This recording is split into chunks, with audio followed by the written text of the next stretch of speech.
আজকে আমি তোমাদেরকে অ্যাসার্টিভ থেকে এক্সক্লামেটরি কিভাবে করতে হয় এটা শিখাবো মাত্র 2টি রুল দিয়ে। আশা করি এই 2টা রুল প্র্যাকটিস করলে পরীক্ষায় তোমরা কমন পাবে ইনশাল্লাহ। অ্যাসার্টিভ থেকে এক্সক্লামেটরির জন্য 1 নম্বর বরাদ্দ থাকবে তোমাদের জন্য, যদি ভালো করে আমার কথাগুলো শোনো এবং বোর্ড কোশ্চেনগুলো সলভ করো। আমি এখানে 2টা সেন্টেন্স লিখছি। প্রথম sentence the man is very good, এটাকে কীভাবে এক্সপ্লেন করতে হবে তা দেখাবো আমি।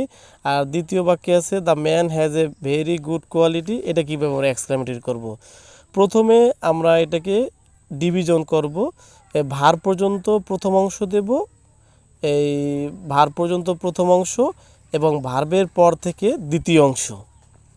2 নম্বর বাক্য এই যে ভার পর্যন্ত প্রথম অংশ, ভার্বের পর থেকে দ্বিতীয় অংশ দেব। এই 2টা বাক্য